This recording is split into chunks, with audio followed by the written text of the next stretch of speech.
second game of the Heroes or Zeros to Heroes franchise. Obviously, if you guys don't know what this is, you probably missed the first episode, but we basically take a team of 75 or lower players for the most part and try to win games with them. Our highest overall players are our kicker and our punter, and we have a couple 74s, I think. And we only have 2 star dev players outside of our superstar kicker or punter. I wanted to jump right into the game because I actually have work today, and I want to make sure I get this done a bit quicker than the first one, since we don't have to really go through the team and do practice and any of that stuff. So Jefferson actually was our best player for sure last week, as he ran for over, I think actually right on the dot of 200 yards, and I believe he rushed for a touchdown or 2.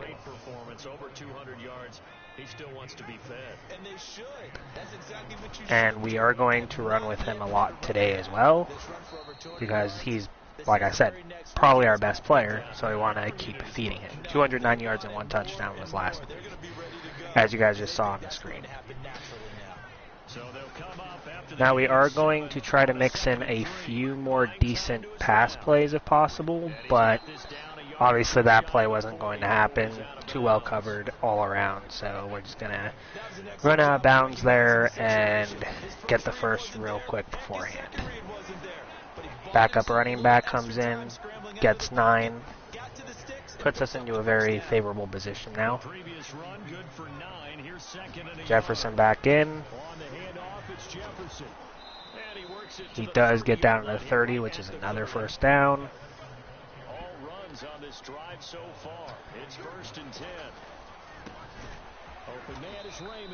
Okay, Raymond gets a couple there.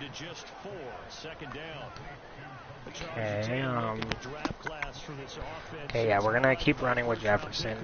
So I think I'm going to do this franchise on the mornings when I work, which I think is going to be Monday, Wednesdays, and Fridays. Potentially Saturdays too. I do work Saturdays, but I work actually early, so I don't know if I'll do it after work or if I'll keep this a 3-day-a-week thing.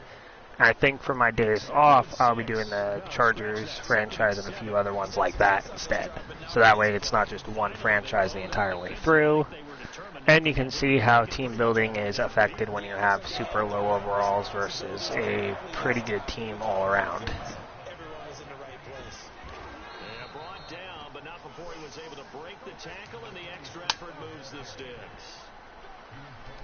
A stop there on third. They could have held him to 3 on this opening drive. Now they have to bow their necks on first and goal.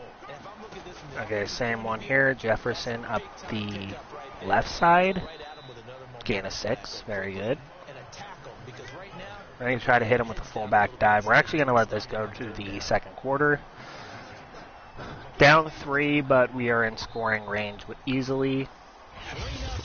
We can at minimum tie it here if we do the if we do anything somewhat decent in terms of play calling.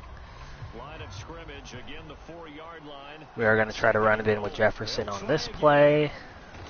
That did not work, only picks up 1. Okay, I feel like we got to try to hit Rager on the corner here. And unfortunately, first pick of the year by Trask is on that play. I didn't notice that the second guy was in the area, so that was on me. However, Packers only can capitalize with a single, just another field goal. Raymond picks up 8 there. Jefferson now going to get this carry. And as I mentioned in the first episode, I'm only playing offense on this specific franchise, because since we have such low-rated players, I don't think it'll matter if I play versus sim the defense. Whereas next year, when we have probably a couple more usable players on the team, I want to play all or both sides of the ball. That was only a pickup of 2. So we do have to throw it here. There's no ifs, ands, or buts about that. We're going to send Raymond deep, actually. Jair's unfortunately on one of our receivers that I think was at one of our better ones last week. Good catch at their 47 now. We're going to run one more time before the 2-minute warning.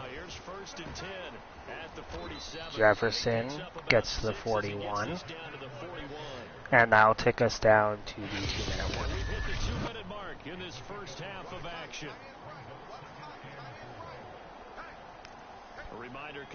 So yeah, this will probably be a super short video since obviously I'm only playing offense and I didn't really do any pre-game stuff.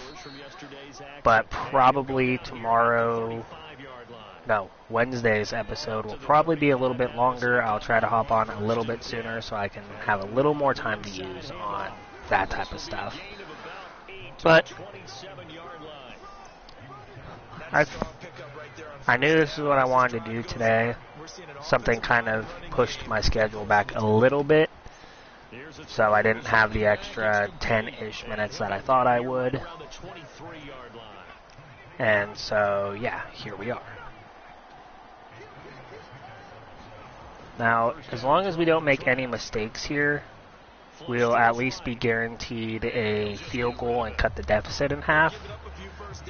And I think they started with the ball, so we should be good to potentially tie or take the lead to start the third.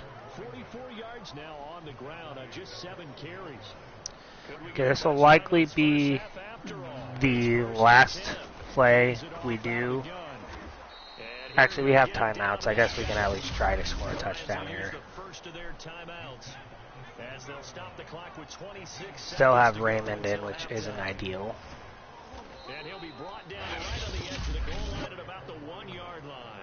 Okay, so we're actually going to go for a fullback dive here so that we can potentially take the lead with an extra point. I don't know if it'll work, and it does. Okay, so I think we're going to have the lead. Yep, we have the lead going into half, and we start the third. We're going to go ahead and hand it off to Raymonds again. Reynolds, my bad. Good 9-yard pickup for Reynolds there.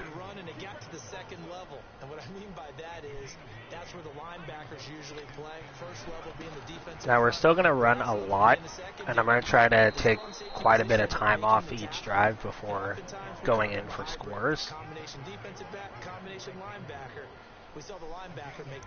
We do have Jefferson back in now. I don't know, I feel like Jefferson definitely breaks a lot more tackles. I think Raymond just happens to be just harder to bring down all around. So I'm not really sure how the running back room is going to look next year. I think I'm going to keep Jefferson over Raymonds, though, because Jefferson picks up more yardage. Or breaks more tackles, which leads to more yardage.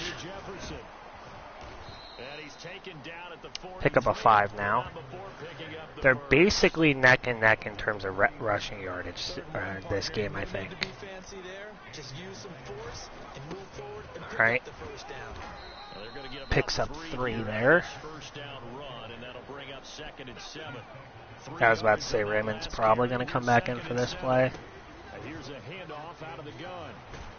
Raymond is a little bit slower. Picks up 12, though. Good carry. Looks to me like maybe there's a little attrition setting in with this drive. Jefferson's going to get the handoff this time. Unfortunately, we had to deal with whoever number 55 was. I think that's Darius Smith or Preston Smith. Broke his made it to where we didn't have a blocker on the corner right off the bat, which affected our approach there. 12-yard pickup for Jefferson this time. Running backs doing very well today, just like they did last week.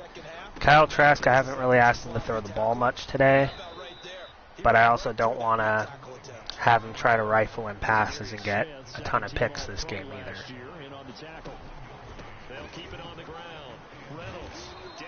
Reynolds picks up 6. Okay, how do we approach this one? Now we're just going to try to run it. We go up by 4 if we didn't make it in.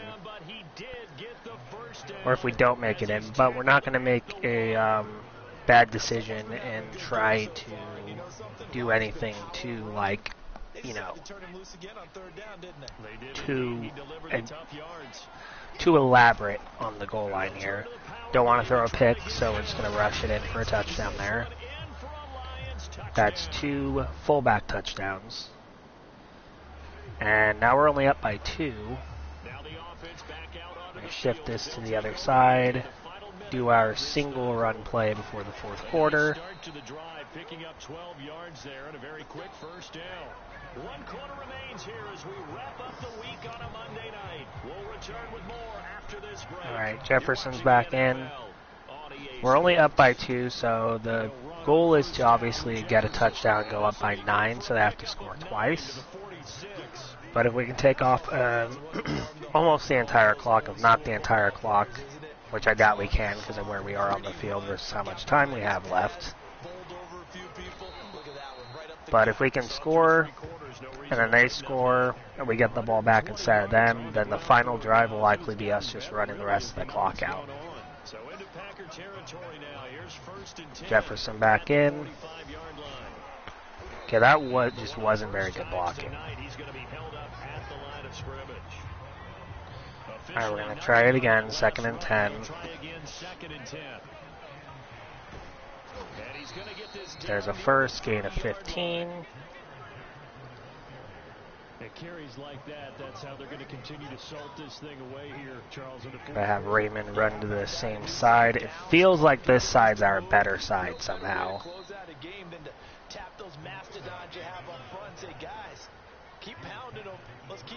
Raymond's doing very well for us today.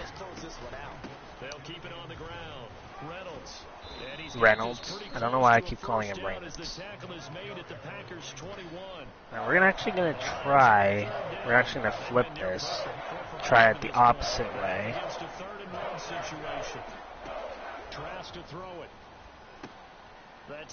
Reynolds. Reynolds picks up 7 there on a screen pass. I've only allowed Kyle Trask to throw that many times, or I think 4 times it said this game. But I also think this isn't the type of defense I want him to throw against. They have Jair, they have quite a good pass rush as well. And as we saw, even with a secondary player that wasn't Jair, Jair I think was in the area and caused an interception, so we're definitely not going to risk anything on the final drive, or this drive for that matter. It's 3rd and 2. We easily picked that one up. Gain of 4 instead of just 2. We are going to do a fullback dive on the 2. I doubt it'll work, but it actually does. Fullback picks up 3 touchdowns on the day.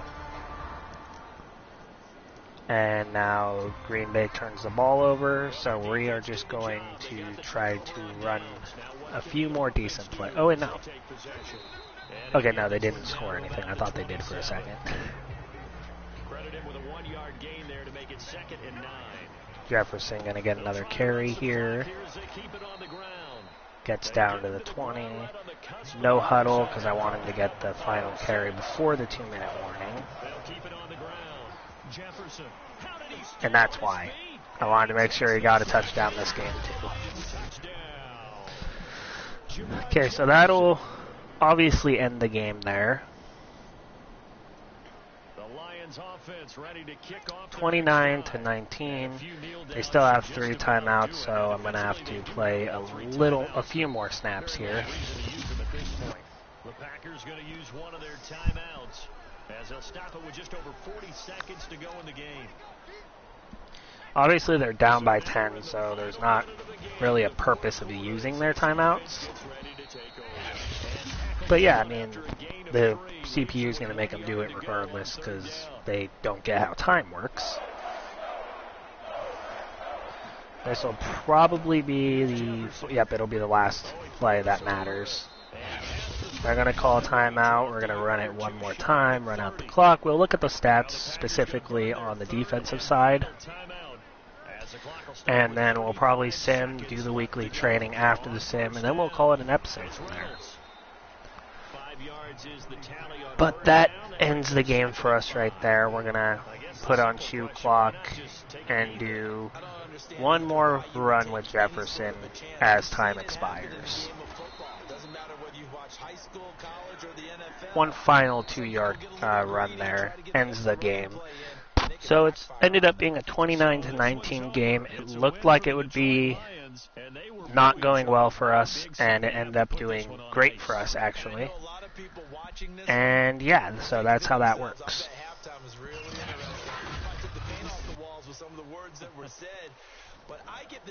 Okay, so let's real quick go over the stats here. So 4 for 6, he had the pick. If he didn't have the pick, I think his rating would have been okay. Rushing wise, 172 and a touchdown for Jefferson, 141 for Reynolds, 5 for our fullback and 3 touchdowns, and 7 yards for Kyle Trask. Receiving wise, 11 for Reynolds, 16 for Rager, and 4 for Raymond. No blocking. Stats. No tackles for loss. 2 sacks for Nick Vigil, 1 for Derek Barnes. No interceptions. No kicking, and no punting stats. So all around, just a very, very good game for us. I think Jefferson's almost to 400 yards already. So he's probably going to be a big deal for us this year. Even though I think he was only in for like half the run plays. And we ran a lot, so that's saying something. Okay, Connor McGovern going to put this into his power upgrade here. He doesn't become a scheme fit, but that does get the negative morale off the table there. Craig Raymond's obviously backup running back. We're going to keep going into elusive. There's not a reason to try to make him a scheme fit when there's that big of a gap between the two. Okay, so we're going to sim to next week, do the weekly training, and then finish it off from there.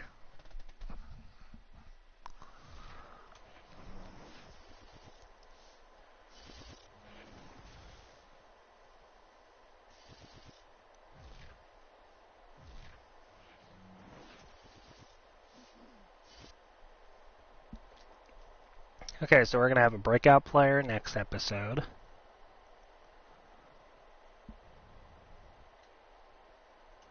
Okay, it will be for Jefferson. 2 touchdowns or 100-plus yards. That's definitely what we're going to try to do there. He's going to go up the star, and if he does, then we're going to end up most likely keeping him on the team moving forward as, at minimum, a running back 2. We're not going to change anything in terms of prep for the Ravens because I don't really think there's a reason to. Now, at some point, we will have to put the ball in Kyle Trask's hands, but for now, I'm only going to do that on downs that are longer than 5 when it comes to rushing. So I can't rush it, so therefore I have to pass it. Probably like screens and like slants and those type of deals to just try to maybe make a man miss or 2 to get the first down instead of trying to chuck it deep. J.J. Arcega-Whiteside here. He's going to get an upgrade. We're going to keep him as a physical receiver. He has a temporary +1 boost as well, so that's pretty good. Evan Brown, our center, he gets an upgrade. We're going to keep this on power for now. And lastly, Tracy Walker, our strong safety, one of the few Lions that remained on the roster when we made this team. That wasn't like a depth player. He got 2 zone coverage. I'd say that's a pretty good upgrade for him. His hit power is not great, so I have to figure out which one actually helps him with that and actually put points into that. We're going to take a real quick look after 2 weeks and see Yep, Jamar Jefferson, 381 yards, 2 touchdowns. He's leading the league by a little under 100 right now. And yeah, I think that's the only guy on our team that's really on like a short list. But that was the episode, guys. Actually, let's see who we have to renegotiate with. We're going to definitely re-sign our punter here. We're going to give him $3 million for that and then like 1.2 for this. And hopefully he does agree to stick around, and he does. We have Tracy Walker we'll have to re-sign. Alex Anzalone we might have to re-sign. Raymond we might re-sign. I don't know if anybody on this team is going to be people that are going to stay on the team after this season for sure or not. Billy Price will likely re-sign. But yeah, thank you guys for watching, and if you enjoyed it, hit the like button, leave a comment down below if there's anything you want me to add to the franchise, and I'll see you guys in the next one when we take on Baltimore.